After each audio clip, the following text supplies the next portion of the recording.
pila, reloj de pila para el control, reloj de radios.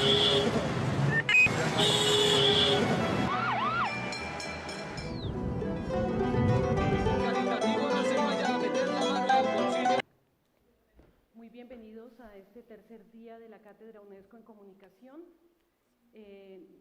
Tengo el privilegio de presentar al profesor Francisco Sierra, director general de CIESPAL, catedrático de Teoría de la Comunicación e investigador del Instituto Universitario de Estudios sobre América Latina, director del Grupo Interdisciplinario de Estudios en Comunicación, Política y Cambio Social y editor de la Revista de Estudios para el Desarrollo Social de la Comunicación.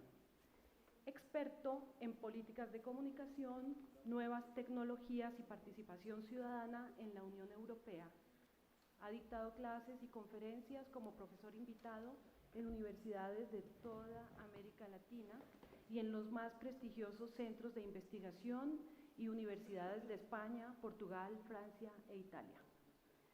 Autor, entre otras publicaciones, de políticas de comunicación y educación, crítica y desarrollo de la sociedad del conocimiento y elementos de la teoría de la información. En la actualidad es presidente de la Unión Latina de Economía Política y de la Información, la Comunicación y la Cultura. Hoy, Francisco abordará el tema de diálogos de saberes y universidad expandida hacia una nueva ecología de la educación superior. Francisco, muchas gracias por aceptar la invitación de la Cátedra UNESCO y de la Pontificia Universidad Javeriana.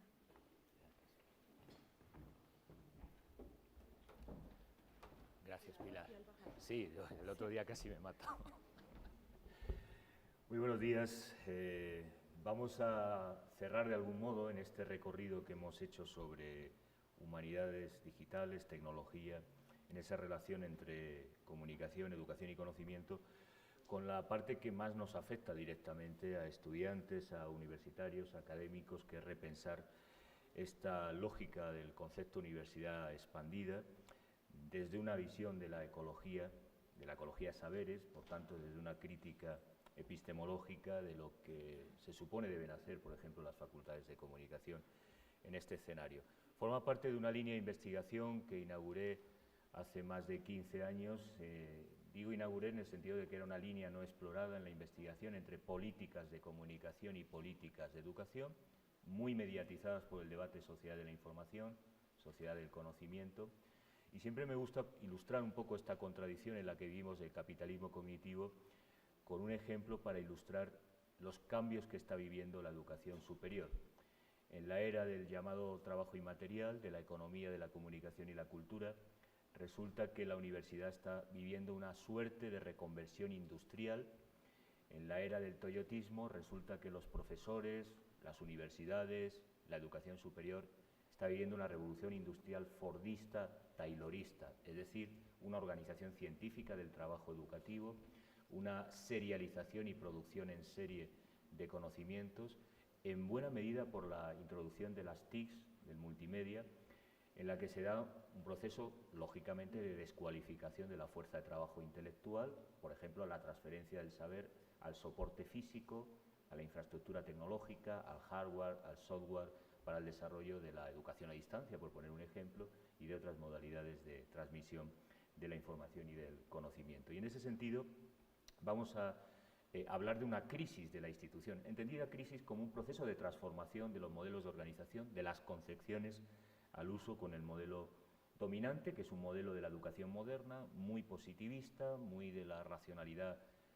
cartesiana o ilustrada, en la que tenemos que enfrentar nuevas realidades que hasta entonces no habían sido consideradas. Por ejemplo, ¿qué relación tiene el mundo de la universidad con el mundo del trabajo? Recuerdan que hablábamos de la importancia del capitalismo cognitivo, de la conexión, de este principio de conectividad que nos obliga, por eso defendemos el diálogo de saberes, la necesidad de conectar la producción y transmisión del conocimiento en la universidad con otros procesos que tienen lugar en los contextos más amplios de la sociedad.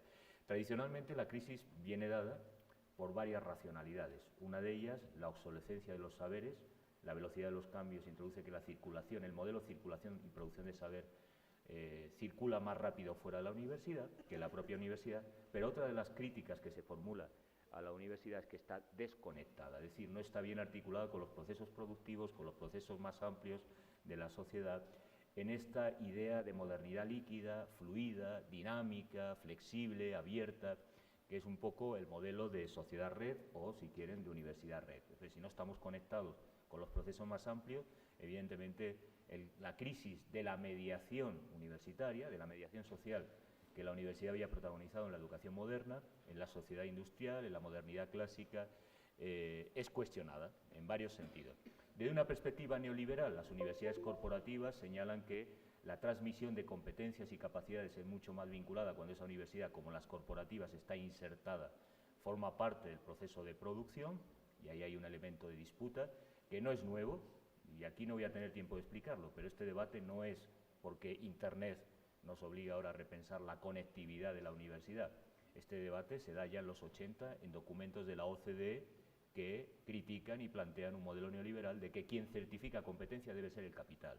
Debe ser, por tanto, las universidades corporativas que existen y han proliferado en las últimas 3 décadas de manera ampliada. Pero justamente con ese modelo de desconexión que podemos ir desarrollando. Ha habido también una devaluación considerable de los modelos de valorización de los conocimientos que se han dado tradicionalmente, y cuando se habla en documentos de la UNESCO de aprendizaje para toda la vida, a lo largo de la vida, continuo, permanente, evidentemente esto ha supuesto una transformación importante. Desde la teoría pedagógica y los modelos de organización escolar, ya desde los años 70 se apuntaba la importancia de la educación no formal, no reglada, es decir, cierta desescolarización a la que ha ido avanzando con la educación a distancia y el desarrollo de las TIC, los modelos de organización de acceso abierto, que plantean debates como el que discutíamos sobre capitalismo cognitivo de los commons, ¿no? Cómo estamos en una paradoja en el que la universidad debe ser cada vez más abierta, los conocimientos disponibilizados, repositorios abiertos, y sin embargo el capitalismo cognitivo impone lo contrario, propiedad intelectual, patentes, cercamientos, accesos restringidos a la información y al conocimiento. En ese ámbito, cuando hablamos de educación expandida, es de algún modo considerar otros espacios que no habían sido valorizados como formas de aprendizaje y conocimiento, ¿no? Desde la educación no formal a formas incidentales o abiertos, por ejemplo, cuando ciudades como Barcelona hace muchas décadas se declaró ciudad educativa y plantea un modelo de articulación del urbano, de lo cultural, del desarrollo económico del territorio, con procesos articulados con la universidad, con procesos de aprendizaje. Bueno, son evidentemente formas mucho más abiertas que plantean contradicciones en el plano micro. En el plano micro son paradojas como la que vivimos en mi facultad cuando el rector decidió entregar a cada nuevo universitario que ingresaba a la Universidad de Sevilla un ordenador y de repente, de un año para otro, los alumnos entraban en el aula con ordenador y seguían las clases conectados en red con ordenador. Eso generó un conflicto con los profesores que cuestionaban que los alumnos no estaban conectados a la enseñanza del profesor porque estaban en redes sociales, o en otros casos incluso cuando se explicaba cierta teoría los alumnos estaban deconstruyendo y leyendo la teoría que explicaba el profesor en tiempo real. Señalo este elemento micro porque fíjense la paradoja de estar conectados en tiempo real con las computadoras y que el profesorado considere esto un problema de educación, es decir, qué tipo de conectividad, qué tipo de aprendizaje se puede hacer en la era de las máquinas inteligentes. Ese tipo de conflictos micro, de qué modelo de organización institucional, lo vamos a plantear también a nivel macro, qué tipo de política y cómo se articula este diálogo de saberes, estas ecologías nuevas de enseñanza-aprendizaje en la era del capitalismo cognitivo, con esa contradicción, proceso de descualificación de la fuerza de trabajo intelectual, obsolescencia de los saberes en la universidad, cuestionamiento de la sociedad civil y sobre todo desde el capital, desde la empresa, sobre los niveles de conectividad que tiene la universidad, en un proceso de ampliación del espectro de mediaciones en la que tienen lugar los aprendizajes. En realidad, la contradicción constitutiva es la disputa por el código, cómo se produce la información, qué proceso de mediación tiene lugar y qué entendemos por conocimiento. Es decir, siempre los que hemos discutido en teoría de la comunicación educativa planteábamos que los paradigmas se discuten primero, qué concepto tenemos de información y, por tanto, qué entendemos por mediación social. Segundo, qué teoría del conocimiento sostiene nuestra mediación pedagógica. Si consideramos que el conocimiento es un producto que se transmite y transfiere, pues el problema para esos profesores que están en el aula es el acceso a la computadora y que los conocimientos, las materias, las lecturas obligatorias del alumno lleguen adecuadamente para su aprendizaje, para su lectura por parte del sujeto de la educación. Por tanto, ¿qué teoría del conocimiento implícito? Y, por último, aunque no se considera de una perspectiva crítica, ¿qué teoría social tenemos? Es decir, ¿qué papel tiene la universidad y la educación en la sociedad? La de formación de competencias para el mercado de trabajo, una función de reproducción de códigos culturales, de socialización de aprendizajes. Las preguntas en estas tres cuestiones es decisiva para pensar la disputa del código. ¿Qué tipo de información concebimos? ¿Qué modelo de mediación social? ¿Qué teoría del conocimiento sostenemos? Y aquí en el capitalismo cognitivo estamos disputando, como decíamos, el código. Si el código es abierto, si entendemos que la información es de alguien para alguien, hay un proceso dialógico, hay un proceso de transición, hay un proceso de socialización del poder de informar, o seguimos pensando en la división del trabajo. Hay unos amanuenses, una curia, una casta, los profesores, monopolizadores del saber, mediadores exclusivos del saber, que transmiten a los alumnos ese aprendizaje. Bueno, eso es una fabulación. Ayer ironizábamos sobre universidades zombies. Bueno, podemos mantener esa ficción de que seguimos siendo detentadores como una casta sacerdotal que tiene el saber y lo transmite a los alumnos. Pero este conflicto micro que señalaba en el aula de alumnos conectados siguiendo la clase y que generó un conflicto porque el profesorado entendía como si antes que no hubiera ordenadores el alumno también estaba conectado. Bueno, estaba físicamente, pero podía estar desconectado imaginariamente en otro universo completamente distinto. Es decir, no es un problema de máquinas, es un problema de cómo concebimos esta disputa del código. ¿Qué tipo de concepto de información y de conocimiento? Y por tanto, cuando hablamos de código abierto, no estamos hablando de uso de software libre en las aulas, no estamos hablando exclusivamente de qué hardware, qué tipo de tecnología utilizamos, sino qué concepto de información y comunicación educativa, qué teoría del conocimiento y qué teoría social, qué papel de la universidad en las nuevas relaciones sociales que se abren. Esta idea de universidad zombie, de profesores zombies, pues casa mal. Es seguir manteniendo que vivimos en la era industrial, que la universidad era la institución exclusiva para la reproducción del conocimiento, las competencias y los saberes. Seguir pensando en esos términos es desconectarnos de los procesos más amplios sociales en el mundo del trabajo, pero también en las relaciones sociales que están generándose. Y aquí sí hay que reconocer que hay una impugnación fuerte, luego hablaremos de la desilustración. Es un proceso de crítica de la razón ilustrada, de crítica de la modernidad, de crítica también del conocimiento científico, que hay que asumir en diálogo de saberes para reformular nuestras teorías del conocimiento y nuestras epistemes en el trabajo de esta idea de universidad expandidas.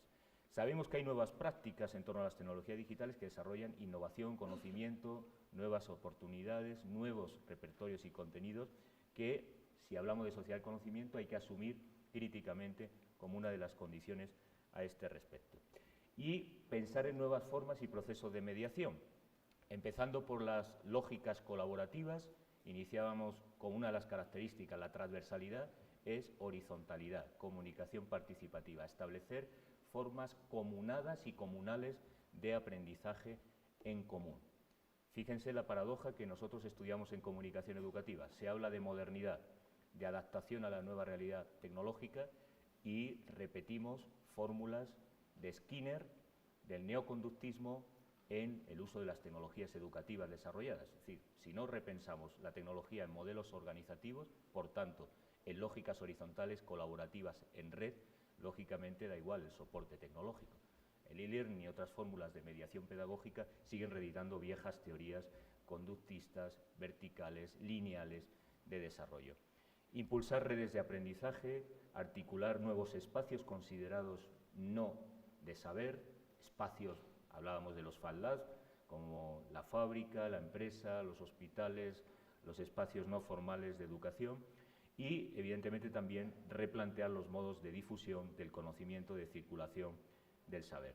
La importancia de integrar esos procesos informales es decisiva, no solo porque puede emerger una nueva cultura vinculada al universo digital, sino también porque empezaríamos a reconocer, a partir de metodologías participativas, la importancia de otros actores colectivos como los movimientos sociales que están desarrollando mucha capacidad en estas competencias nuevas en torno a las TIC. Por ejemplo, un estudio que hicimos de tecnopolítica demostraba cómo el desarrollo de la cultura digital tiene mucho que ver con los procesos de movilización colectiva y que esa acción colectiva con los nuevos medios de representación debería ser fuente, porque lo es en la práctica para el desarrollo tecnológico, de conocimiento dentro de la universidad. Excluirlos o rechazarlos es rechazar la innovación en torno a la cultura digital que se da en esos procesos de movilización colectiva y que no forma parte normalmente del desarrollo en esta materia. Así que cuando hablamos de redes hablamos de comunidades y hablamos por tanto de saber compartido. Una de las características de la tradición freiriana, esa lógica de diálogo como condición existencial, sería uno de los requisitos cuando hablamos de diálogo de saberes con actores tradicionalmente excluidos. Hay que señalar que en la última década esta impugnación y crítica de la universidad, esta ampliación de los espacios de saber, ha llevado a generar universidades de la tierra, universidades indígenas, universidades incluso de fuerzas políticas. Recientemente en España, quienes formaron parte del 15M, hoy en una fuerza como Unidos Podemos, creó la Universidad de Podemos. Eso no es serio, eso no es universidad. Bueno, tendríamos que definir qué es serio, qué es conocimiento codificado e cuestionar algunos de estos elementos significativos. El caso es que las comunidades de saber están desarrollando en entornos no formales unas formas de saber compartido y otros procesos de aprendizaje que conectan con elementos que debatíamos ayer. Primero, son más significativos porque está demostrado desde Maturana y Varela, desde las pedagogías constructivistas, que la emoción hace un aprendizaje más significativo, determina las condiciones, la experiencia pedagógica fuera de la institución escolar resulta más significativa, más rica y diversa en esas comunidades de saber compartido, porque el proceso, de otro modo, se toma en consideración, por ejemplo, el cuerpo, que se había descartado, pero también la emoción, también las formas participativas, que está demostrado por las pedagogías constructivistas, por las teorías del conocimiento más construccionistas, que efectivamente generan procesos de mayor significación y calado en el desarrollo. Podríamos hablar de una suerte de universidad peer-to-peer, de intercambio horizontal, en el que el valor de la experiencia es significativa. Y este es un concepto que a mí me parece especialmente llamativo. En las últimas 2 décadas, las universidades, por ejemplo, en España, crearon aulas de la experiencia. Las personas mayores que nunca estuvieron en la universidad y con una manera de vinculación con el territorio desarrollaron universidades para personas que en su edad ya de jubilación y como parte de tener una vejez activa se incorporan a la universidad. Estas aulas de la experiencia yo siempre he defendido que están muy en línea con la reivindicación de epistemología del sur. Si tenemos que definir la universidad expandida, es como la universidad de la experiencia. Hablé ayer de la importancia de que tenemos que recuperar la experimentalidad y trabajar con esa idea del caos, de la incertidumbre, de construir de manera creativa el reto de la creatividad, conocimiento. Es decir, como ya se debatió en los 70, considerar, por ejemplo, las facultades de comunicación laboratorios y pensar en la enseñanza y el aprendizaje como un proceso creativo. Esta palabra para mí es clave en el sentido de recuperar el valor de saberes negados por la universidad, experiencias creativas, significativas, relevantes, formas de construcción de conocimientos, saberes ancestrales, pero también en el sentido de experimentación, de búsqueda. Decía el profesor Jesús Ibáñez que la diferencia entre el pensamiento nómada y el pensamiento sedentario se da justamente en términos de si yo busco, desarrollo un proceso hipotético deductivo de investigación, de análisis a priori con esa lógica cartesiana, basada en la división entre sujeto y objeto de conocimiento, o encuentro. Experiencia es encuentro, comunidad de saber compartido es encuentro. El reto de construcción y de liberación del código en la universidad expandida es considerar la universidad un espacio de encuentro, de convergencia, de descubrimiento, de experimentación, de laboratorios ciudadanos. Evidentemente implica una lógica muy distinta que de algún modo se identifica en los debates de capitalismo cognitivo con las comunidades de software libre, con la forma de trabajo en red colaborativa para investigar en común. Y este saber en común casa mal con la racionalidad cartesiana basada en la división del trabajo, en el individualismo metodológico, en la compartimentación de saberes, en lógicas que evidentemente nada tienen que ver con el entorno de la cultura digital en la que estamos situados. y que obligaría, básicamente, de todas estas transformaciones, centrarnos en el papel de autoritas tradicional de la educación moderna, la figura de autoridad del profesor, del autor y de los roles que asumimos los actores del sistema educativo en este nuevo entorno que trabaja de manera mancomunada. Y lo común está excluido del modelo de educación clásica, básica. En los tiempos, en la organización escolar, en los procesos y sistemas de evaluación, acreditación, desarrollo. Entonces, esa paradoja de que estamos reconvirtiendo industrialmente la universidad en un modelo fordista-taylorista de organización y regulación de los tiempos, de los espacios, de la productividad, de los resultados, pero al tiempo la sociedad demanda todo lo contrario. Demanda la comunalidad, los procesos colaborativos, la creatividad, la experiencia. Esas contradicciones forman parte del proceso de gestión de los tiempos, porque efectivamente por primera vez en la historia de la humanidad la educación, que indirectamente tenía un rol estratégico para la reproducción del capitalismo, en el capitalismo cognitivo asume un papel central en la producción de riqueza. Por tanto, es objeto de colonización y de exigencias, de ahí la reconversión industrial, de la productividad capitalista. Hay un proceso de colonización, algunos interpretan vía uso de las nuevas tecnologías y multimedia en la propia enseñanza, otros en términos más amplios estructurales. Yo haría esa lectura del papel que asume la universidad en los sistemas de ciencia y tecnología, de desarrollo económico, de producción de valor, en un sentido mucho más amplio y, lógicamente, con colonización y exigencias en los modelos de organización y regulación de las instituciones educativas. En cualquier caso, hay un proceso de descentramiento del saber que tenemos que discutir. Este debate, en la línea de investigación que desarrollábamos, lo tuvimos en Sevilla con Jesús Martín Barbero, en un encuentro que promovió una ONG, antiguos alumnos míos de la Facultad de Comunicación. Es un colectivo muy interesante, pueden entrar en la página, CEMOS 98, y en un encuentro que fue Educación Expandida. El debate de por qué no pensar en las formas de producción y socialización del conocimiento en otros ámbitos distintos a los de la institución escolar. Bueno, de algún modo, el problema que se discutía con la educación expandida es que hay un descentramiento. Hablamos del descentramiento informacional, ya no tenemos los mediadores, el monopolio de la palabra y del conocimiento, no controlamos el código y esto implica repensar los ámbitos sagrados, también el de la universidad, para abrirlo a la interlocución de esos procesos que están teniendo lugar y que en realidad es asumir radicalmente el concepto freiriano de escucha activa, de la alteridad, si queremos construir en común el conocimiento. Implica problematizar la teoría del hipertexto con una lectura heterodoxa, disidente, heterogénea de las formas de producción de saber, pensar en las mediaciones y no en las mediciones, primera contradicción, y esta es la que señalaba el capitalismo cognitivo. Nos miden, pero no reflexionamos sobre las mediaciones, las emociones, los sujetos, que son los actores fundamentales de este proceso. Por eso, muchos de los procesos de modernización tecnológica de la universidad fracasan, porque no se piensan con los sujetos, sino con los objetos. Y esta es la contradicción de la revolución industrial que vive la universidad expandida. Se da más importancia a lo físico cuando se supone que estamos en el trabajo, en la era del trabajo inmaterial, y lo más determinante es lo simbólico, los procesos, los sujetos.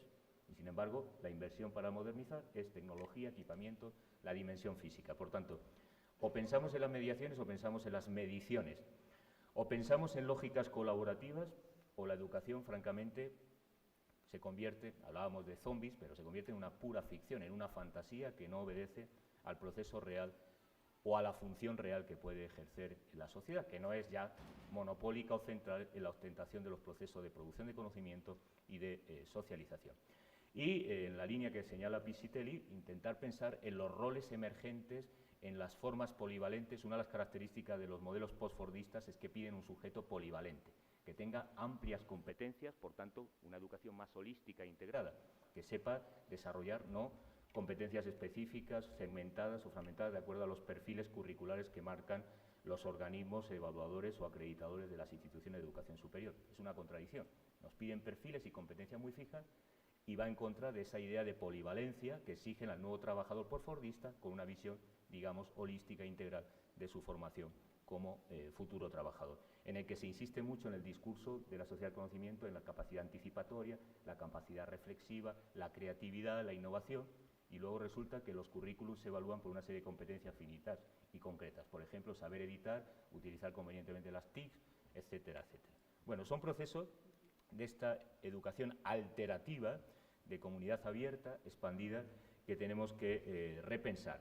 Y en ese debate hay algunos ámbitos que la universidad no está abordando. Hablamos de código abierto y, sin embargo, seguimos en la filosofía del copyright y seguimos en la filosofía de las patentes. No digo que sea responsabilidad exclusiva de la universidad. Es cierto que Colciencias, las agencias de ciencia y tecnología en todos los países, nos demandan código cerrado y piensan en términos de propiedad intelectual y siguen pensando en la figura de autor y sigue pensando en una concepción que yo diría decimonónica de la educación. Estamos en el siglo XXI, pero seguimos pensando en el autor, el escritor. No hablamos de anonimato, no hablamos de comunalidad, no hablamos de producción colaborativa. Estamos en una lógica contradictoria y uno de los elementos que hay que disputar en la universidad es el dominio público, es la socialización del saber, es defender el conocimiento abierto. Y defender el conocimiento abierto implica cuestionar los oligopolios que cercan el conocimiento abierto y cuestionar también el propio estatuto institucional de la universidad y de los expertos en comunicación. Hablo desde el área en el que trabajo. Sería incluso repensar cómo hacemos investigación, cómo trabajamos con los actores de investigación, qué agendas definimos de investigación, de qué manera nuestras agendas están construidas desde lo social o desde una visión, diríamos, moderna, en el que es el experto el que define el objeto, el método y los objetivos de la investigación. Bueno, estos elementos van más allá de la propiedad intelectual que quisiera señalar, porque cuando hablamos de comunidades, de programadores, de políticas científicas y tecnológicas, está muy alejada de esa visión transformadora de una comunicación abierta, de una universidad expandida, socializada y replanteada en esa lógica de diálogo de saberes, que sin duda, además de pensar los métodos de enseñanza-aprendizaje y de las lógicas de investigación y generación del conocimiento, debe problematizar esa idea exclusivista, pero también excluyente, en términos de epistemología del sur, de epistemicidio, qué tipo de legitimidad, qué tipo de experimentación, cuáles son nuestros criterios de validación, qué entendemos por universalidad en el conocimiento. Es decir, hay de algún modo que deconstruir la universidad moderna, insisto, yo lo digo paradójicamente, del XIX en el siglo XXI. Sería paradójico seguir con un modelo de organización de la universidad de otro siglo, de otra sociedad moderna, industrial, que poco tiene que ver con los procesos de apropiación del código que los actores, todos ellos, desarrollan en su vida cotidiana, más allá de la escuela, salvo que mantengamos la ficción. Y en ese ámbito, cuando hablamos de diálogo de saberes, hay que plantear la geopolítica del conocimiento. ¿Qué función tiene nuestro contexto, identidad cultural, en esta producción mancomunada de saber y de apropiación del código? Porque no todos están en la misma posición. Ejemplo, la modernización educativa. Podemos introducir educación a distancia, TICs, un modelo mucho más personalizado por el sujeto de la educación, que permita adaptarnos a los tiempos y a los espacios, pero no problematizamos que implica importar hardware, importar software, no desarrollar nuestras plataformas, nuestras competencias en la materia de la cultura digital para desarrollar estas comunidades de aprendizaje. Por eso insistía que lo importante es el proceso, lo importante de la universidad expandida son los actores y las comunidades emergentes de conocimiento. Le voy a citar de nuevo la experiencia del Laboratorio de Comunicación Compleja en la Universidad Nacional Autónoma de México, en la UNAM, que lidera Jorge González. Cuando trabaja con comunidades emergentes de conocimiento, no trabaja con TICs. Dice, bueno, pero el Lab Complex tiene que ver con Internet, ¿no? Con cibernética. Sí, pero la cibernética, como saben, es la ciencia de la organización. Empieza con la organización de los actores. Cómo a partir de sus saberes pueden construir formas emergentes de conocimiento. Luego ya entrarán las TICs si tienen que entrar. Si no, no. Si no, no formarán parte de este proceso de apertura de lo que podríamos llamar una universidad, en términos geopolíticos, del sur y de los saberes expandidos, cada vez más transdisciplinarios, basados en la ecología de saberes frente a la lógica de monocultivo y monocultura, estableciendo diálogos científicos con los mundos de vida, la sabiduría popular, los sistemas de saberes indígenas, campesinos, los saberes locales y ancestrales. Por eso hablábamos en Capitalismo Cognitivo que uno de los retos de la universidad expandida es la gestión local del conocimiento. Esto es lo que vieron ayer en el panel con los expertos de ciencias de la información, de documentación. Ese es un elemento importante. ¿Sí? poner en valor y aprender a generar cómo se clasifica, cómo se organiza la memoria digital, de qué manera podemos construir nuestras propias memorias y gestionar ese conocimiento para nuestro propio desarrollo. Pensar la comunidad como metodología, como alfa y omega de toda experiencia de aprendizaje y, lógicamente, también introducir un debate que los estudios decoloniales vienen planteando de qué tipo de pedagogías, ejemplo paradigmático que se pone la escuelita de los zapatistas, qué otro tipo de modelo de aprendizaje se puede desarrollar. No estoy hablando de desescolarizar como se planteó hace muchas décadas desde México, no, implica de reinstitucionalizar y refuncionalizar el modelo de la universidad con esa lógica de diálogo de saberes. Es decir, si estamos en la era del actor-red, tendríamos que pensar también en redes de aprendizaje con los actores, en comunidades, en producción y circulación de saberes, reconociendo que los tiempos de aprendizaje son otros, que la universidad expandida debe articular las acciones colectivas y las prácticas que esos sujetos están desplegando para abrir otros espacios de colaboración en la producción de experiencias significativas a partir de preguntas básicas, ¿no?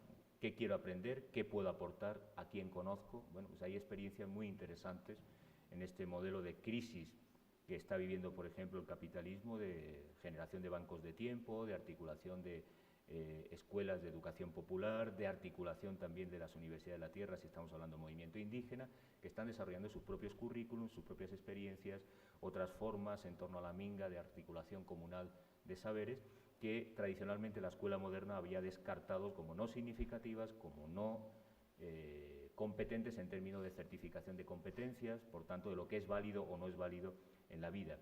Y por eso se habla mucho de educación de la experiencia, de educación de los sentimientos, de las emociones, porque ese es el elemento de factor subjetivo que está en la base de un proceso o experiencia de colonización en realidad de la universidad desde la crítica pedagógica.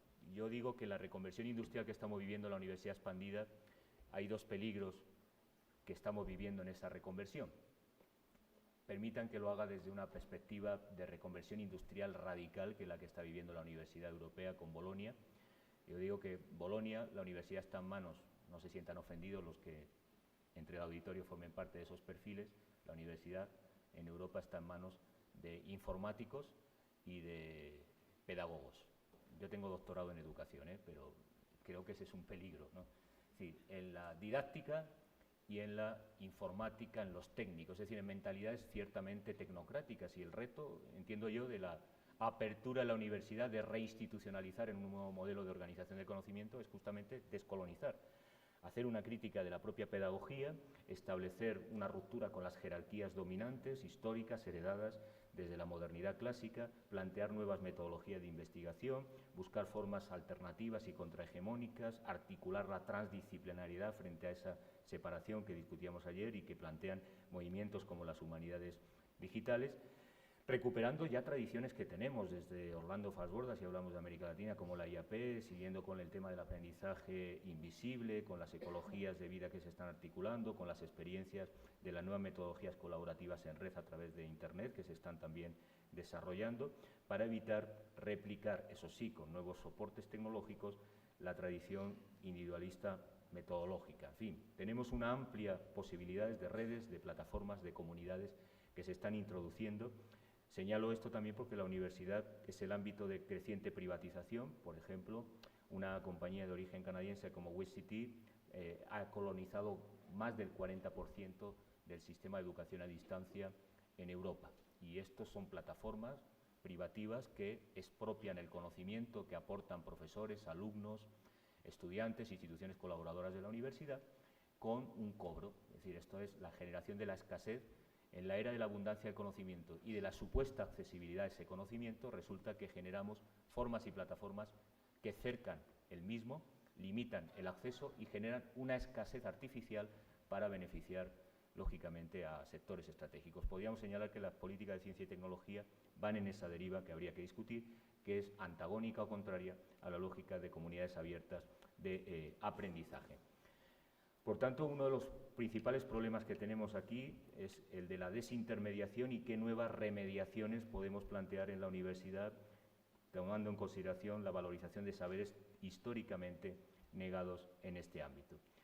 Quisiera ir cerrando la intervención para señalar algunos elementos que para mí son problemáticos. Por lo menos en la dialéctica del capitalismo cognitivo, 3 elementos que son problemáticos. Uno es la desnacionalización. Se da la paradoja de que los sistemas y plataformas de producción de conocimiento son transnacionales, nos conectan, algunos consideran que a una nueva Alejandría de acceso al conocimiento global, pero también el currículum educativo se sigue planeando nacionalmente. Las políticas educativas son de base nacional y la concepción de la universidad sigue con el marco del Estado-Nación en la era global. Y aquí tenemos la paradoja de que tenemos que replantear qué significa el conectarnos en las redes globales con un proceso de desnacionalización. Tiene que ver con las identidades nacionales, con la cultura y con el papel de la universidad en ese proceso de desnacionalización. No se trataría de analizar dicotómicamente frente a lo global, lo nacional y reafirmar el currículum nacional, pero sí repensar esos procesos, porque hay, por un lado, una colonización, no solo lingüística, tecnológica o económica, también cultural y educativa. Por ejemplo, en los protocolos de evaluación del sistema educativo, en los modelos de organización, en las agendas científicas y tecnológicas, en las concepciones de la modernización de la escuela y de la universidad, hay patrones globales que se replican en lo nacional y habría que definir cómo repensar a escala nacional el papel de la universidad. La segunda es más peligrosa, la desilustración. Algunos han interpretado que la crisis a la universidad, esta idea de expandir los saberes y abrirlos a la diversidad de manifestaciones de conocimiento, es básicamente una crítica a la razón, y habría que matizar.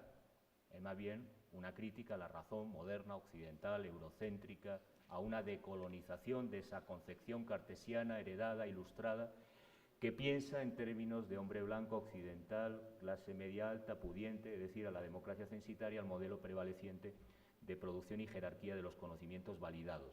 Esto es lo que entra en crisis.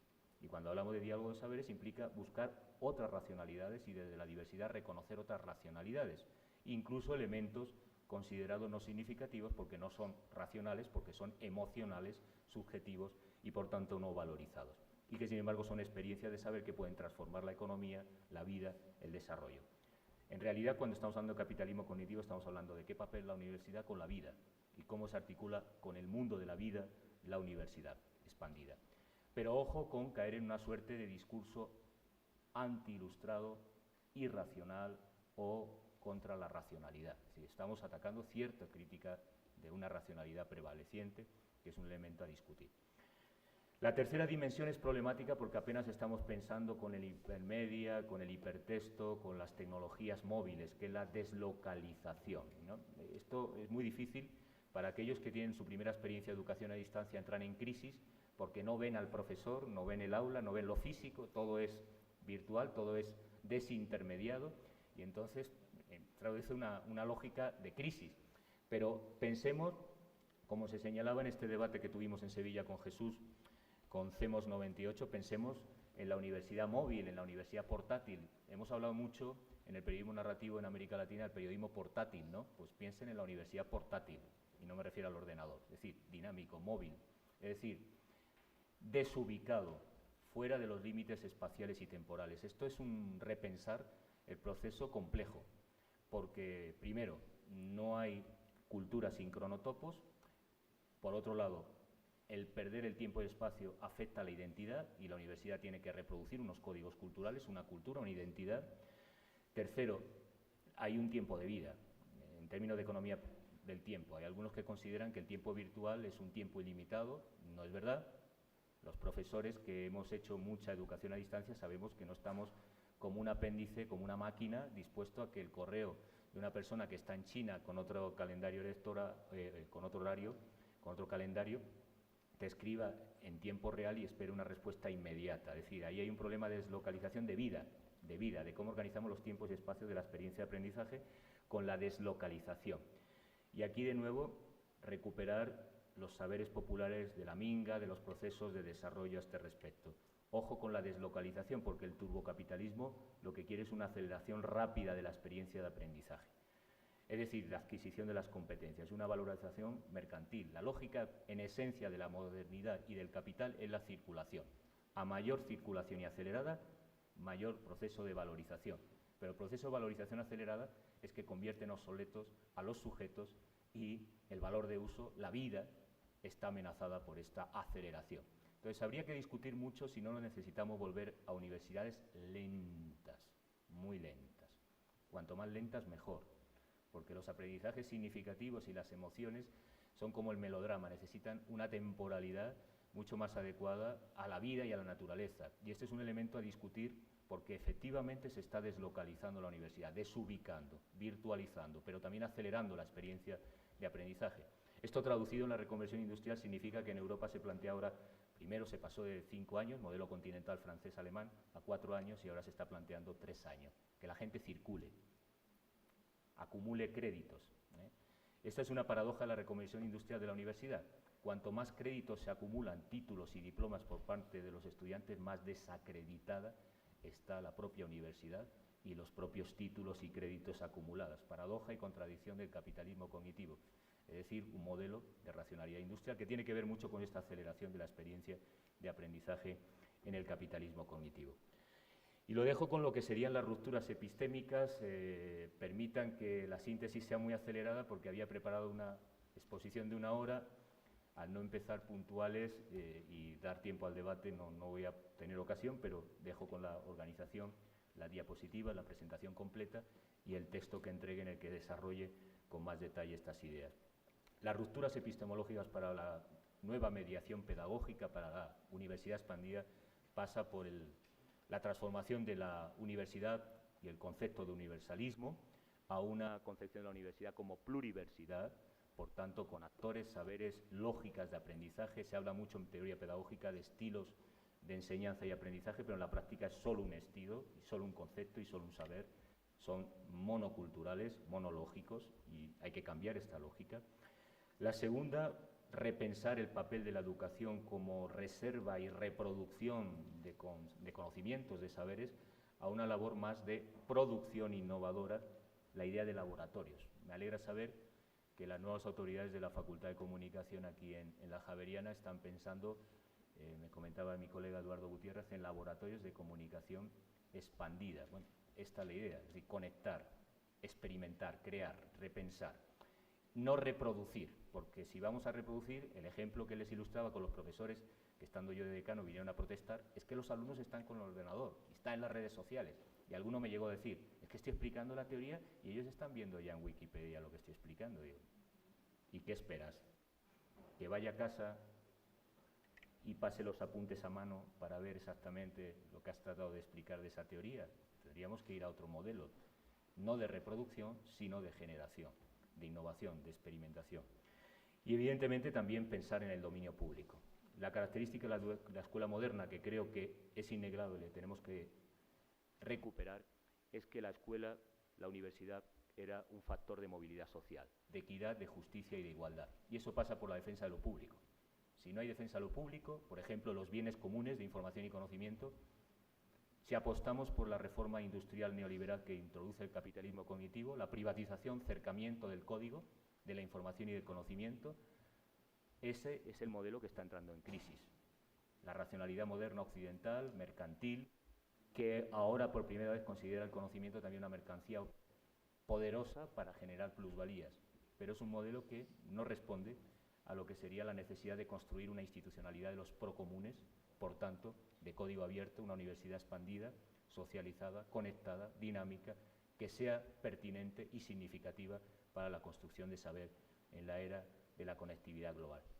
Solo de esta manera podremos responder, defendiendo el interés público y el dominio público, y por tanto la apropiación social comunada de los conocimientos, que implica también hacer una autocrítica a los mediadores de la educación, a los profesionales de la enseñanza, en nuestra lógica de trabajo y de articulación social.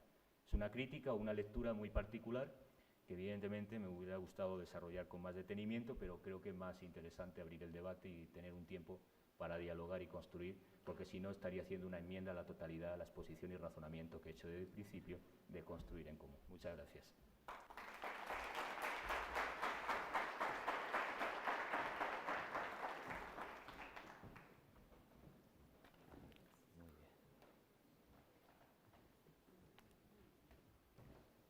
¿Cuánto? ¿Me he pasado? No, he intentado 30, 40, ¿no?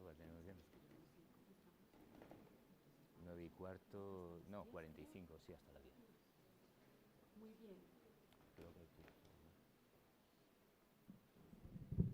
Muchas gracias, Francisco. Como pudimos escucharlo, Francisco ve de este entrecruce de las tecnologías con la educación, pero yo diría con todas las prácticas sociales, ve una oportunidad y quiere soñar, y creo que todos coincidiríamos con él, que si todo lo que se presenta acá hoy es posible, pensaríamos definitivamente que en el mundo digital estamos ganando más que perdiendo, si consideramos este concepto que él nos presenta de la universidad expandida como un ámbito donde probablemente se potencialice el diálogo de saberes y en ese diálogo de saberes se construya nuevas maneras de conocimiento, practiquemos nuevas maneras de construir ese conocimiento. Es una perspectiva bastante optimista, Francisco.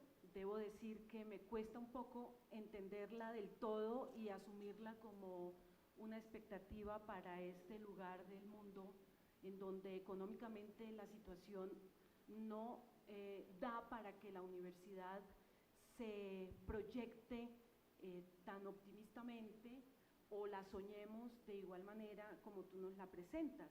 A mí me suena muy bien un saber expandido con nuevas prácticas pedagógicas, con probablemente esta manera de interactuar de manera abierta, estos saberes que se producen desde la creatividad.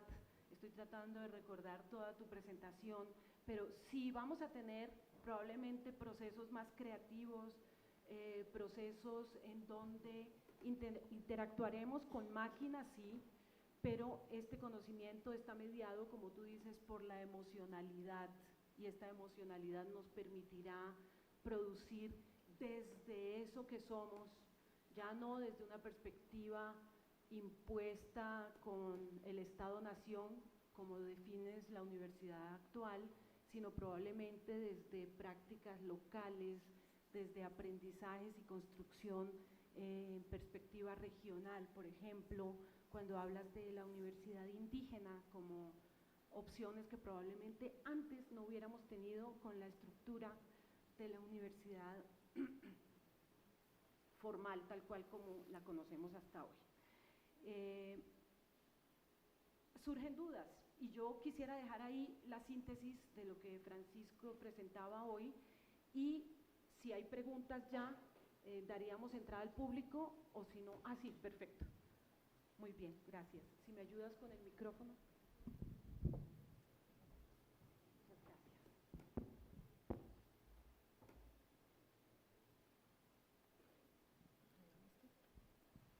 Doctor Sierra, muchas gracias.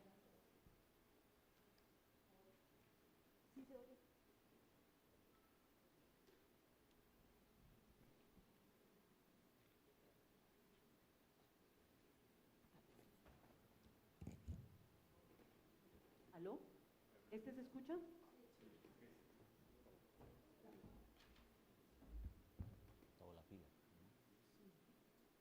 Bueno, decía que muchas gracias, doctor, por traernos esos sueños que sí son posibles. Yo sí estoy convencida que las universidades que estamos en lo rural, en el campo, que estamos en contacto local, estudiantes, docentes y comunidades en este contacto con la vida, realmente es un reto, es difícil en lo urbano, por ejemplo. Pienso que en universidades que están en estos lugares donde no hay un contacto directo con estas poblaciones indígenas, con poblaciones vulnerables, pues no hay una visión de realidad tan completa, y deberían ir a buscar en los alrededores de lo urbano, en las periferias, qué está sucediendo, y además pues también muy cercanamente en el entorno. Yo la pregunta que tengo es, ¿qué papel tiene la UNESCO en estas propuestas que está haciendo, que nos conectan y que realmente tienen unas rupturas epistemológicas fuertes. Quisiera saber cuál es el papel de la UNESCO y cuál es ese contacto que la UNESCO puede tener con estas experiencias que se puedan dar ya concretas, porque me parece muy importante que sí existen las experiencias, que podamos ver, visualizarlas y tener por ejemplo, ese sueño del doctor Francisco Sierra, poder estar en contacto con todo eso que se puede estar produciendo en nuestro país y en América Latina. Muchas gracias. Uno por uno, vamos. Yo creo que recogemos unas 3 preguntas. Mira, acá, allá, la señora, el señor, por orden en que fueron levantando la mano, sí. Ella y allá. Aló, muy buenos días, muchas gracias, doctor. Yo me muevo en el mundo organizacional y por un vínculo natural, cuando me han buscado, yo he atendido el llamado, y cuando yo los he buscado, ellos han atendido el llamado. Es decir, que estamos de alguna manera construyendo conocimiento conjuntamente. O sea, hay un reconocimiento de ese conocimiento que está allí, más allá de la universidad, y del cual también podemos aprender. Y me muevo en el mundo cooperativo, y ahí evidencio que hay un gran desconocimiento de un modelo económico, de una economía social, y es claramente un problema de comunicación, de información y de formación. Mi pregunta es, ¿quiénes son más miopes? ¿Las universidades o las empresas, para que no se logre ese diálogo? ¿O será un asunto de egos, o repito, desconocimiento del otro? Porque si es un asunto mundial, es un problema mundial, y uno dice, ¿por qué no se ha logrado un impacto y no ha logrado un acompañamiento? ¿Por qué no han sido aliados estratégicos para fortalecer este modelo? Gracias.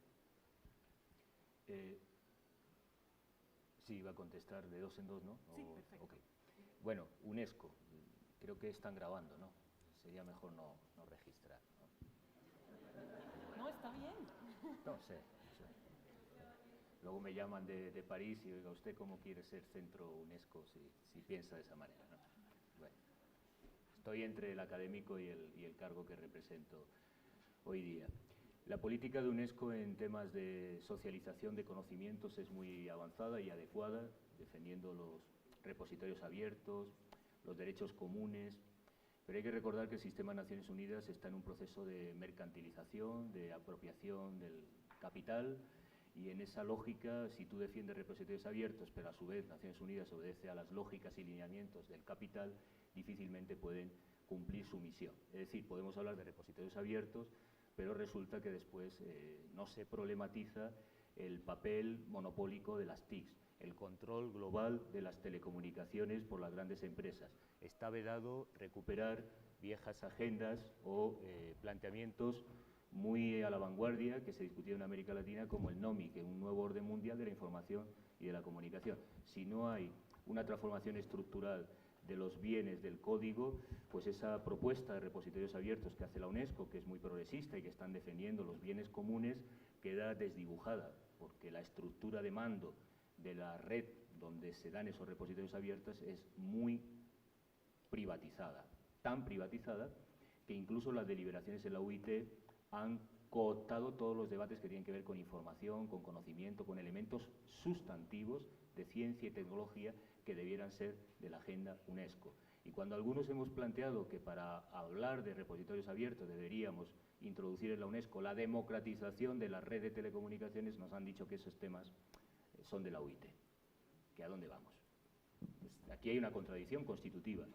Sigo pensando que, no obstante, esa defensa del código abierto que hace UNESCO ya es un avance en la democratización, pero hay que ir al nodo de control de mando donde circulan esos repositorios abiertos, la imponente revisión que había planteado el informe del Nobel, el informe McBride, sobre la transferencia de tecnologías norte-sur, que es un tema problemático que hay que discutir y hacer política pública de UNESCO para revertir esos procesos, para evitar la renta tecnológica que condiciona el desarrollo periférico subalterno de los países del sur. Sin eso, pues, francamente, las declaraciones de la UNESCO, pues, está bien, pero no van a avanzar significativamente un proceso de democratización en ese ámbito. Francisco Sierra, catedrático de Teoría de la Comunicación de la Universidad de Sevilla, ¿de acuerdo? En ese ámbito. La segunda cuestión, la relación entre universidad y empresa.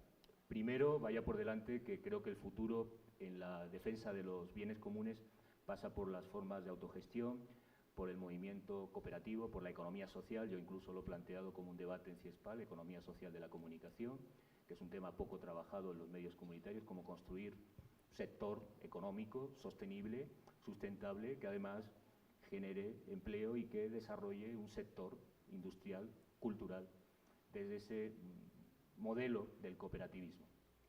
La universidad sí está reflexionando cada vez más sobre esas formas, no sé si por la crisis, pero en el diálogo universidad-empresa hay dos lecturas posibles. Una, la que ha marcado la agenda, y yo creo que el discurso público. Cuando se critica que la universidad está desconectada, se critica porque no está atento a las demandas de la empresa.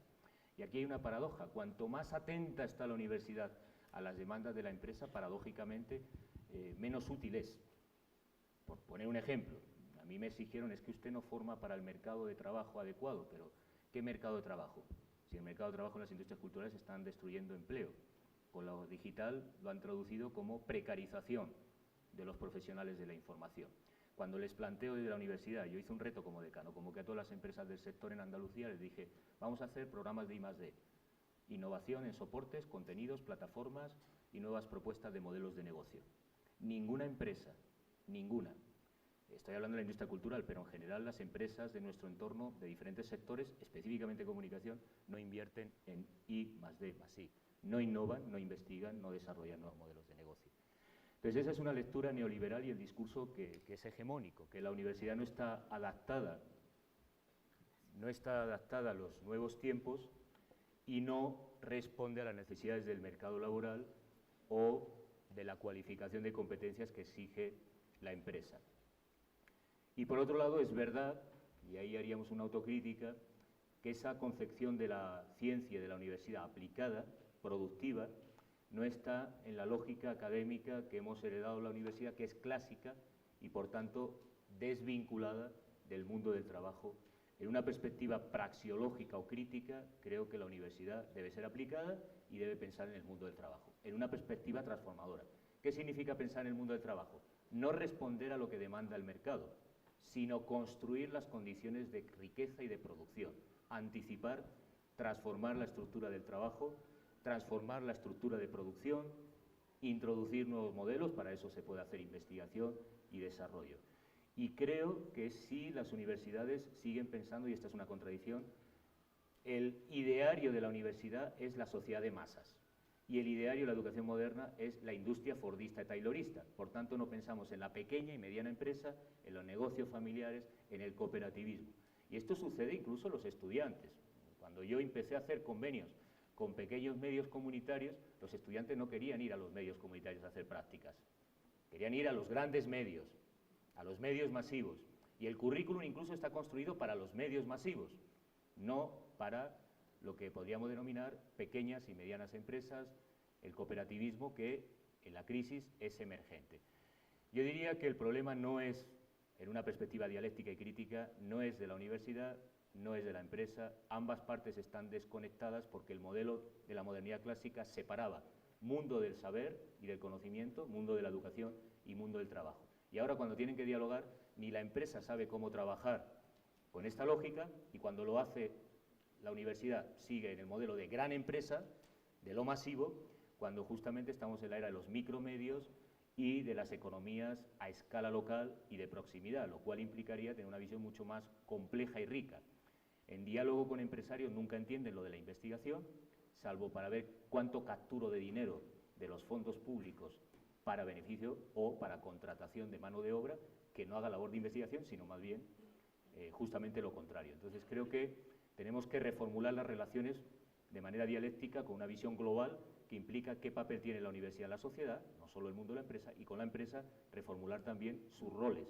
Porque plantear que la crisis es de la universidad y que debe adaptarse al mercado de trabajo es el discurso neoliberal para la privatización y una función instrumental a la universidad que, como digo, en la lógica del crédito, cuanto más se acumula, cuanto más valor de cambio genera, más desacreditada, menos confianza, credibilidad, legitimidad y pertinencia tiene la universidad. Si no lo planteamos en un enfoque global, mal vamos. y en este caso habría que pensar por la economía social, por otro modelo productivo que en las universidades se trabaja poco.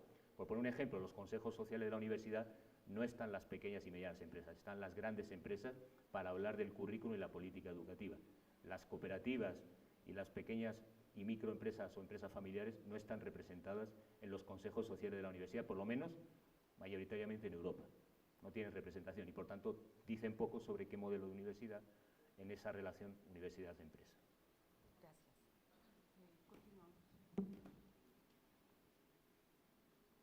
Buenos días, doctor.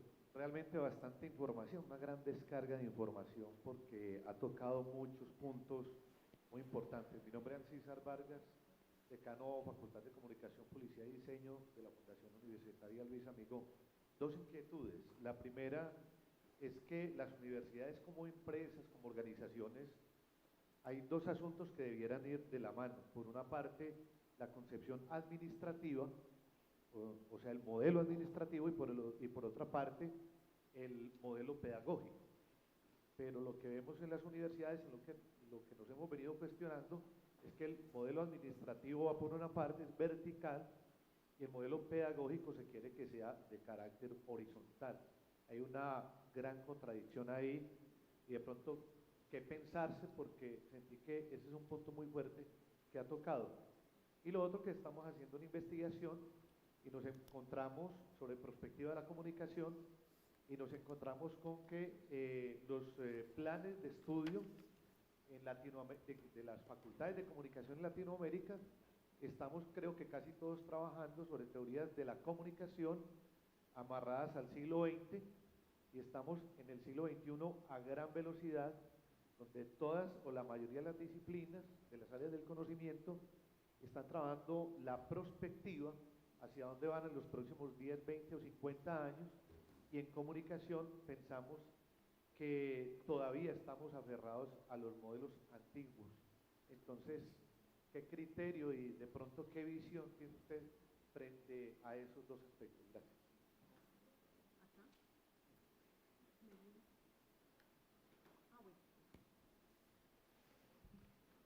Bueno, muy buenos días a todos los asistentes. Mi nombre es Leonardo Alvarado y mi pregunta radica en que me parece muy pertinente su afirmación sobre que, digamos, si los profesores en las universidades son netamente académicos, netamente pedagogos, este tipo de estructuras se van a seguir manteniendo en las universidades, no van a permitir ese cambio que tanto estamos deseando y que tanto vamos a querer para llegar a todo esto que nos ha contado el profesor el día de hoy. Pero también considero que la enseñanza por parte de la experiencia también permite que llamémoslo, se restrinja también ese avance, porque muchas veces las personas que enseñan a partir de la experiencia enseñan lo que otros les han enseñado y les han enseñado y les han enseñado, y muchas veces no inventan cosas nuevas. Entonces mi pregunta es, ¿hasta qué punto una persona que enseña a partir de la experiencia necesita también de las prácticas pedagógicas y ese conocimiento de saber hacer y del saber como tal? Bueno, sobre la primera cuestión, no he podido detenerme en la discusión, en esa relación entre educación y administración educativa, que son cuestiones de organización escolar, sobre indicadores, sobre políticas de comunicación y educación, que es un tema sustantivo en este debate de la Universidad Expandida. No he tenido ocasión, pero en el texto sí entregaré algunas consideraciones al respecto que son fundamentales. Sí coincido en el hecho de que el currículum en las facultades de comunicación mira al siglo XX o en algunos casos al siglo XIX, por ejemplo, si hablamos de debates sobre libertad de expresión. Pero aquí habría que tomar en consideración un elemento que no se ha ponderado lo suficiente. Las transformaciones de la universidad, cuando hablo de reconversión industrial, van en un sentido neoliberal, van en un sentido de evaluación, de organización docente, de diseño, en contra de esa lógica de la comunalidad. Y es muy difícil sostener espacios de construcción creativa en la universidad con modelos de evaluación, con exigencias de productividad, que va en contra justamente de ese modelo. Un ejemplo que no he tratado, pero que es importante, y es el llamado cognitariado, los profesionales del conocimiento, por ejemplo, los educadores. En esta reconversión industrial hemos observado una creciente precarización en términos generales del profesorado universitario. En algunos casos extremos, como en España, en otros menos, pero el cognitariado, la proletarización de los profesionales de la educación y de la enseñanza es creciente. Por poner un ejemplo, no solo están siendo descualificados en sus saberes, porque los cambios van acelerados y la capacidad que tiene un ser humano de adaptarse a los cambios es relativa, su tiempo de vida es retentiva, en términos de psicología de la comunicación, somos pésimos canales de información y de aprendizaje. Somos humanos, no somos máquinas, y nuestra capacidad de adaptación al cambio es muy limitada. Bueno, unido a la obsolescencia del sujeto cualificado de la enseñanza por la aceleración de los cambios, por ejemplo, actualización curricular de los conocimientos, en un boom de multiplicación de capacidades cognitivas, de saberes en nuestra propia disciplina, se da también la precarización laboral, la subcontratación, la fragmentación, que es típico del modelo de empresa post-fordista. Y esto se está dando ya en la universidad, yo podría hablar de Europa, de manera significativa, y se va a dar de manera cada vez más acentuada, claro. En ese contexto, ¿cómo podemos plantear alternativas? Yo solo tengo dos que son significativas, ¿no? Que a pesar de que la administración educativa pueda ir en una línea, digamos, productivista, neoliberal, con indicadores, exigencia de evaluación, acreditación, crecientemente burocratizado, estandarizado, por tanto, que resta autonomía al docente, aún así somos una profesión, con esa precariedad que he descrito, que puede hacer procesos creativos. Entonces aquí no vale decir, no, el capitalismo cognitivo nos determina todo. ¿Qué voy a hacer yo en el aula? Viene ya determinado por un currículum y una exigencia. No necesariamente. Puedo crear espacios autónomos, puedo generar laboratorios, puedo desarrollar metodologías didácticas. Y esa condición pasa por trabajar en colectivo, trabajar de manera cooperativa. Que en Ciencias Sociales Humanas ya anticipé en el debate de Humanidades Digitales que no tenemos la costumbre de trabajar en equipo, que es una dificultad cuando se exige a los profesores colaborar. Por ejemplo, Bolonia nos exige colaborar en un mismo curso, los profesores tienen que establecer una programación colaborativa de la experiencia de aprendizaje del alumno. Fue un fracaso absoluto en España. Los profesores, salvo gloriosas excepciones, Pompeu Fabra, la Carlos III, salvo algunos casos, no colaboran entre sí, no trabajan colaborativamente entre sí. ¿Cómo van a enseñar colaborativamente con el alumno? Esta es una dificultad. Pero abrir espacios comunes, seminarios, espacios colaborativos docentes, laboratorios, interdisciplinarios entre grupos, se puede hacer, aunque la administración educativa te pida productividad, exigencias, sea jerarquizada y lineal. La experiencia me dice que esos espacios comunales son más productivos e incluso pueden cumplir esas exigencias de productividad que marca el capitalismo cognitivo en la universidad. La segunda experiencia importante es el tema de la vinculación académica con la ciudadanía. Soy de la idea de que el universitario, si quiere tener un conocimiento pertinente, consistente y actualizado en su currículum, tiene que tener un pie en la academia y un pie en la calle. Si tiene los dos pies en la academia, fácilmente su programa estará muy desactualizado, especialmente los que estamos en comunicación. Todo lo que está pasando interesante, productivo, como en la línea que trabajamos de tecnopolítica, está ocurriendo en la calle, no en la universidad. Y tenemos que estar escuchando en la calle para poder enseñar en la universidad. Y también llevar también nuestra voz a la calle para, desde la universidad, tener otro discurso y ese diálogo de saberes hacerlo productivo, interesante. Se puede y se debe, diría yo. Si no, la obsolescencia es un problema. Pero coincido, los currículums, los conocimientos están desactualizados, pero ojo, no por voluntad propia del docente. Los conocimientos se aceleran tanto que la dificultad de obsolescencia, de actualización, ese problema es permanente en los profesionales de la enseñanza hoy día. Y genera también un incremento de enfermedades, ya está documentado en muchos países. El estrés, el insomnio, problemas de crisis de la función docente se están dando de manera acentuadas, porque los conocimientos se expanden y por primera vez en la historia de la humanidad, los más jóvenes, por ejemplo en las TICs, enseñan a las generaciones mayores. Esto ya está estudiado en el caso de México, en el caso de Chile. Los jóvenes enseñan sobre la tecnología a los maestros. Por eso insisto en la necesidad de diálogo de saberes, que también es intergeneracional, y descentrarnos como maestros. Podemos dar la experiencia, otras miradas, lecturas, otros códigos, pero necesariamente esa situación se está dando. La precariedad y obsolescencia se traduce en que ahora los jóvenes enseñan sobre tecnología a los mayores o sus maestros, y esto implica un cambio radical en la reproducción social, ¿no?, significativa. El tema de las situaciones que se planteaban respecto al papel de la universidad y que las resistencias al cambio, bueno, estamos ante una institución que viene de la Iglesia, no me refiero a la Javeriana, la universidad es producto de la Iglesia, y somos de las instituciones que más han perdurado a lo largo del tiempo. En una sociedad moderna de cambio, la institución universitaria perdura, quizá porque es muy tradicional. Toda institución tradicional permite conservarse. Entonces, yo creo que va a haber resistencias al cambio. Obviamente, las universidades, como son tradicionales, se van a resistir al cambio. Pero aquí señalaría un problema fundamental que señalé ayer, los sujetos de la educación. Yo reconozco que a pesar de este análisis y enfoque, soy muy cartesiano, me he formado en una educación moderna y que también me cuesta adaptarme más allá del formalismo académico a otras lógicas sociales. Pero no significa que todo el profesorado esté en esa lógica de resistencia. Te voy a poner el ejemplo de los jóvenes profesores. Los jóvenes profesores que forman parte de mi grupo y de otros grupos están con un pie en la calle. Antes éramos sujetos muy estrafalarios, estrambóticos, por no decir excéntricos, los que estábamos en movimientos sociales, los que trabajamos comunicación participativa, los que estaban vinculados al tejido social. Incluso nos criticaban: oiga, eso no es científico, usted no es un académico. Bueno, el tiempo demostró que sí era muy académico, pero que sigo estando en la calle, ¿no?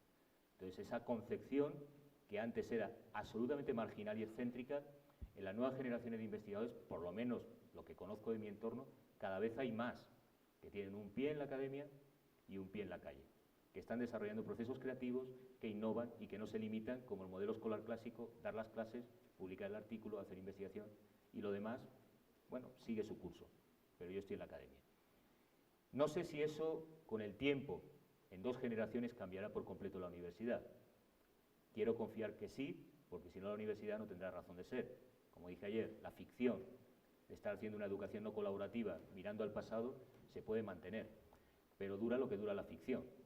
La ficción tiene siempre un final y, por tanto, si se mantiene esa ficción, la universidad no tiene futuro. Entonces, es verdad que los sistemas de resistencia, especialmente de los actores educativos, también los estudiantes, porque el principal protagonista es el estudiante. Y puedo reseñar experiencias que hemos intentado hacer y en las que el estudiante quiere seguir el modelo escolar. Por ejemplo, cuando se imponen modelos de autoevaluación pedagógica o modelos experimentales, el alumno prefiere el modelo reproductivo clásico. Entonces, yo creo que es cuestión de tiempo y que se vayan avanzando. No soy tan escéptico en que ese saber hacer no se multiplique, porque las nuevas generaciones de docentes sí están más en esa lógica creativa, colaborativa, se han formado en otra cultura, son más abiertos, investigan y hacen investigación de excelencia, pero a su vez están conectados con procesos sociales más amplios, y eso hace 3 décadas era absolutamente marginal. Cuando yo inicié mi carrera, hace 30 años, era algo absolutamente, diría, anecdótico en la universidad, no existía. El pensamiento crítico era un pensamiento escolar también, era un pensamiento academicista, desconectado de los procesos sociales. Y hoy no, hay una masa de jóvenes que están conectados. Eso lo ve en la IERI, la Asociación Mundial de Investigación en Comunicación, lo ves en vuestras universidades, lo ven en foros y espacios como este. Yo creo que ha habido un cambio, pero no te voy a negar que ese cambio es demasiado lento y que las resistencias siguen siendo muchas, sí. Es una institución muy conservadora y por eso se ha conservado también, verse tan joven, ¿no? Francisco, o sea que la responsabilidad siempre recae en el docente. En cierto sentido, los que estamos acá, que somos profesores, sabemos que podemos hacer del aula un espacio sumamente creativo. Y lo hemos logrado en muchas oportunidades y a veces desertamos y volvemos a la estructura formal, dependiendo del conocimiento que se esté poniendo en el aula, con los alumnos, no solamente porque el profesor lo ofrezca, sino porque se construye en el aula.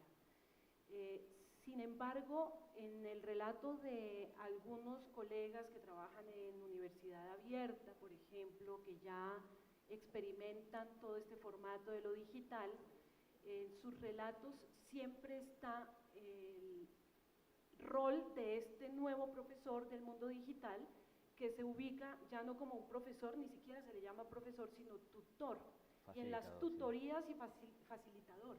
Y el facilitador tiene 30 estudiantes al otro lado de la línea para tratar de asesorarlo en sus procesos. Y el tutor tiene, creo que 2 horas para un proceso, igual las 2 horas académicas que le corresponden como profesor. Bien, en ese modelo del mundo digital ya vemos más problemas que los que se quieren solucionar del aula análoga, del aula que, aunque no es, digamos, el espacio ideal para el siglo XXI, según todo lo que escuchábamos hoy, se esfuerza por interactuar con los actores, estudiantes que hacen parte de ese proceso. ¿Cómo generar esas nuevas dinámicas de las que nos planteas, de las que nos hablas en la presentación, sin entrar a reproducir lo que ya está siendo perjudicial en el proceso de la educación análoga? Bueno, hay muchas fórmulas en el tema de la educación a distancia que se han experimentado, ¿no? Desde la investigación colaborativa en red, al diálogo abierto, a los chats, los múltiples foros que no se suelen dar. Primero porque las tecnologías permiten mayor transversalidad. Si nos pusiéramos a hablar todos en un salón de aula, con la presencialidad no lograríamos poder articular discursos. A través de los chats y las herramientas digitales todos pueden hablar. Es verdad que eso genera lo que decía Jesús, ¿no? Bienvenidos al caos, cierto desorden o dispersión, pero si hablamos de educación ubicua y si hablamos de universidad expandida, algo de desorden y de dispersión es necesario que haya. En ese sentido nómada que señalaba Jesús Ibáñez, es decir, de ir al encuentro, de experimentar, de asumir la incertidumbre, de generar conocimiento. Pero es un proceso que se ha iniciado muy recientemente. La educación no experimentaba apenas, eran temas que abordaban solo los colegas de pedagogía, de ciencias de la educación, y hoy todas las universidades tienen convocatorias públicas de innovación docente, que antes era impensable. El innovador era aquel pedagogo que le gustaba experimentar, crear. Hoy ya es una exigencia. Es más, en algunos sistemas se evalúan al docente si ha desarrollado o no experiencias pedagógicas innovadoras. Y si no ha desarrollado experiencias pedagógicas innovadoras, la evaluación es negativa. Entonces, se está andando ese camino y en el caso de las TICs hay muchos elementos que permiten, por las características en sí de la tecnología, mayor transversalidad, flexibilidad, diálogo, participación, experimentación, que no permitiría, por ejemplo, el salón de aulas en una hora de clase, que es difícil realizarlo. Y tampoco replicar, que es un elemento que criticaban los estudiantes, el modelo. Por ejemplo, yo casi fundo un partido anti-PowerPoint, aunque he hecho las exposiciones con PowerPoint, porque cuando nos estrenaron el nuevo edificio docente en Sevilla, la facultad, los alumnos exigieron. Yo nunca daba clases con PowerPoint, era reflexión porque era teoría, con textos, con lectura, con análisis, con ejemplos, y empezaron a obligar a los alumnos, porque había una pantalla y había un proyector en todas las aulas, que las clases tenían que ser en PowerPoint. De ahí pasamos a que el PowerPoint se tenía que mandar por correo previamente, y ahí terminamos directamente reduciendo los conocimientos del libro, la lectura, a PowerPoint. Por tanto, digo, bueno, vamos a fundar un partido anti-PowerPoint, que se haga un partido pirata, para ver si los alumnos entienden que pensar y aprender es un pobre point, me parece genial. Siempre en Colombia son muy creativos con el lenguaje. Lo voy a asumir lo de pobre point. O sea, el punto de la pobreza de la representación visual del conocimiento, que es un elemento que yo defiendo. Defiendo la visualidad en el conocimiento, que las tesis incluso doctorales se puedan utilizar con imagen, como hace la antropología, con elementos creativos en la representación. Es decir, esto no podemos seguir con el logocentrismo, pero una cosa es esa y otra la dinámica de con modernas tecnologías replicar procedimientos, yo diría, tradicionales, premodernos de transmisión del conocimiento, que se da cada vez más. Pero, en fin, mi visión es que las tecnologías hoy en educación a distancia hay muchas herramientas de experimentación que no permite la presencialidad y soy firme defensor de la educación a distancia. Por cierto, hay países que penalizan a aquellos estudiantes que se forman en modalidad abierta y a distancia. Creo que no debe ser política pública, debe orientarse a reforzar la semipresencialidad combinando ambos planos, lo presencial y lo virtual. Tenemos tiempo para más preguntas. ¿Tú? ¿Allá? han levantado la mano primero. Gracias. Acá y después allá. Buenos días. ¿Se escuchan? Sí. Buenos días, pues precisamente por la ruptura epistemológica me llega y me resulta una gran duda, y es que pasa que muchas veces el enfoque territorial en las universidades, digamos en lo nacional, está muy alejadas de esa realidad social, es decir, están de espaldas a lo que está viviendo su contexto, y eso en últimas también creería yo que dificulta también ese trabajo en conjunto y comunitario con los demás. Entonces, mi pregunta en concreto sería, ¿cómo se pensaría entonces una universidad de cara a la realidad social cuando, si bien sus políticas, hablando digamos desde la administración, extensión y proyección social, muchas veces no acuden a lo que está viviendo? Y también es digamos, un desconocimiento de lo que viven las comunidades en general. Esa es como mi reacción y mi pregunta, porque por ejemplo pasa que en muchas universidades se viven unas problemáticas y es la universidad la que de alguna u otra manera aleja a la sociedad. Y obviamente quienes quedamos en la universidad somos los superacadémicos, los que creemos que el conocimiento solamente se reproduce dentro de la universidad y nos quedamos en ese claustro y de allí no salimos. Entonces, ¿cómo eso también responsabiliza al estudiante? Porque he escuchado ya en reiterativas que ha sido el profesor quien tiene que asumir también la carga, pero es también un llamado entonces a los jóvenes que se encuentran en los espacios para que también asuman esa responsabilidad como una forma de garantizar que la universidad, si bien no desde la institucionalidad, pero sí desde las prácticas universitarias, sí llegue a las comunidades y a la gente. Gracias.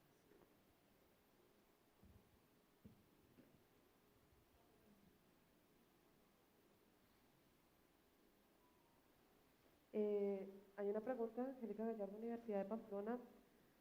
Nosotros tenemos un énfasis directo al desarrollo y hay una cuestión que venimos hablando durante estos 3 días, es por qué separamos los términos academia y comunidad, si la academia de por sí está integrada por miembros de la comunidad. Segundo, si estamos hablando de las universidades como empresas, no podemos pasar a privatizar el conocimiento, no estamos diciendo que mercantilizamos la educación e incluso los conocimientos de transmisión generacional, como usted lo mencionaba antes. Es decir, estamos privatizando la educación por su propio bien. Y si no es así, si su propuesta es alternativa, y según lo que hemos visto quedamos con otra duda, ¿cuál es la diferencia entre la propuesta de la UNESCO y las universidades circulares?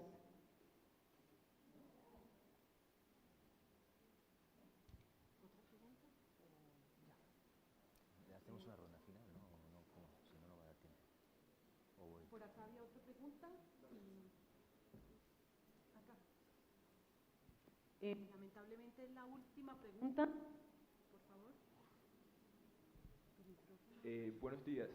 Rescatando de la intervención del doctor Francisco Sierra, me surge una duda. Hablando de saberes interconectados, de prácticas en las cuales las comunidades también tienen una intervención directa en la producción de conocimiento y donde no se distingue un conocimiento oculto de un conocimiento popular, mi pregunta es la siguiente: ¿cómo se puede desarrollar en las universidades del sur un conocimiento extendido más allá de las desigualdades sociales? Porque las desigualdades sociales son parámetros que distinguen muy bien la educación en Latinoamérica, a diferente de otras partes del mundo como Europa y Norteamérica. Gracias. Sí, bueno.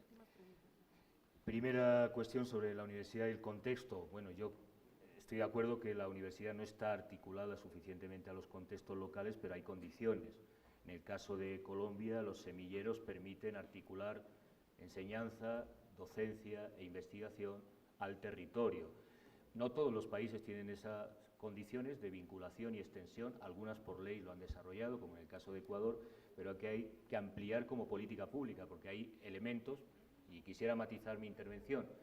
He señalado que los docentes son los principales actores que resisten a ese concepto más abierto de educación expandida, es verdad, también los estudiantes, pero hay un factor determinante que es la política educativa, y es necesario reformular las políticas educativas, por ejemplo, obligando a que las universidades hagan más extensión, más vinculación con el medio.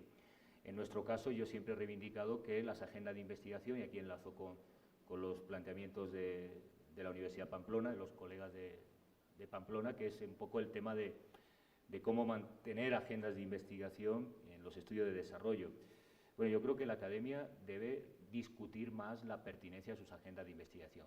disputar más las políticas científicas y tecnológicas de conciencias y de las autoridades responsables de la política de ciencia y tecnología. Exigir, y por eso hablo que el primer paso es descolonizar la universidad. Y descolonizar implica disputar el sentido de la investigación y la función social de la universidad y entrar en el debate ideológico sobre para qué sirve la universidad.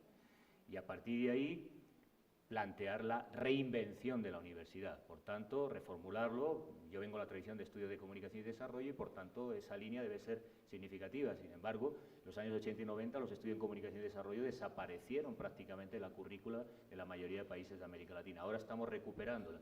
Es verdad que por Internet y el impacto en el desarrollo rural, en el desarrollo agrario, pero hay que recuperar esa politización de la ciencia y la tecnología y, por tanto, de las agendas de investigación. No estaría de acuerdo en hacer una interpretación que daría la razón al pensamiento neoliberal de la articulación universidad-empresa es igual a privatización y neoliberalismo. No, depende. Cuando hablamos de empresa estamos pensando, lógicamente, el discurso neoliberal en la gran empresa, en el gran capital.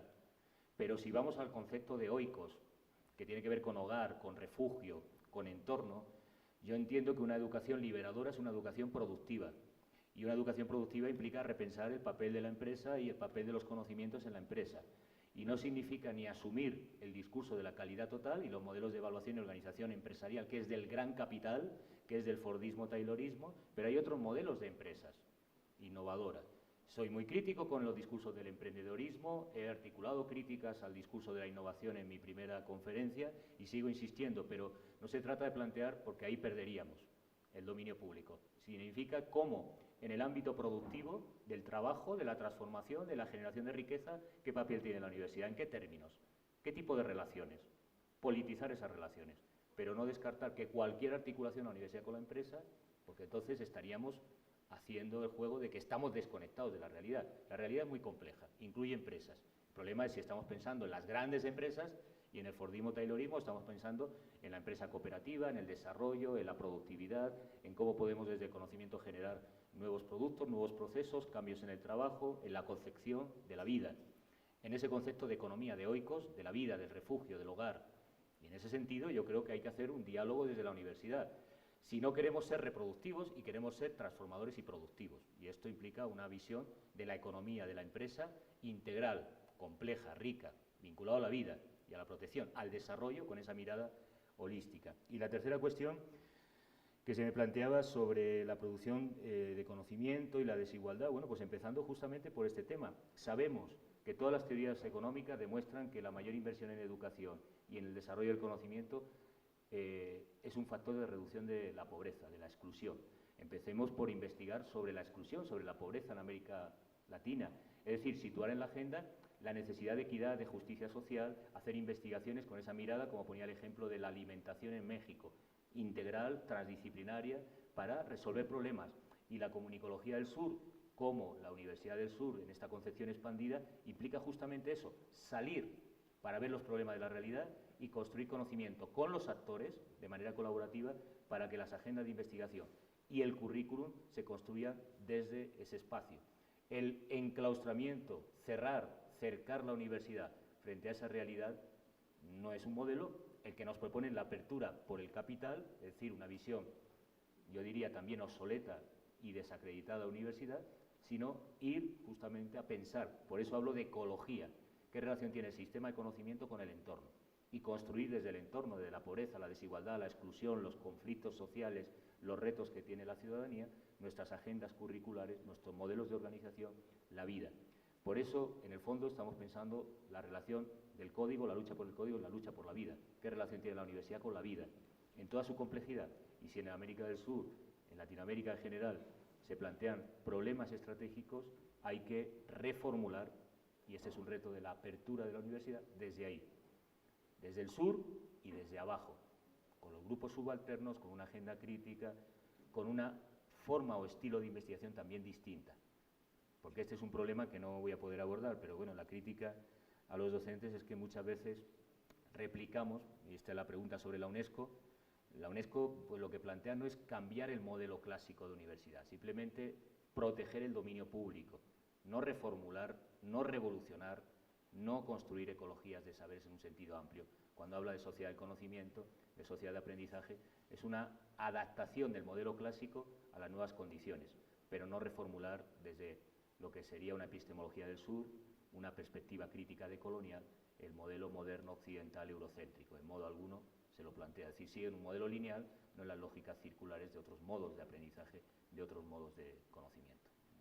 Muchas gracias, Francisco. Pido un aplauso para nuestro conferencista.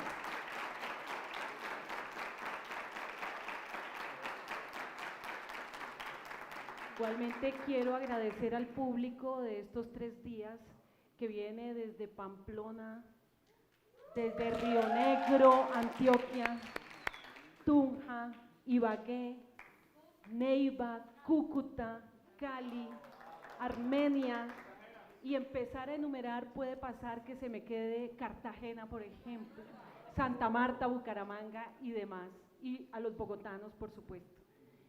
Los invitamos al panel, por ahora, al refrigerio, y posteriormente el panel, lo digital en las humanidades y las humanidades en lo no digital. Será un placer contar con ustedes en breves minutos. Pila, reloj, pila para el control, reloj radios.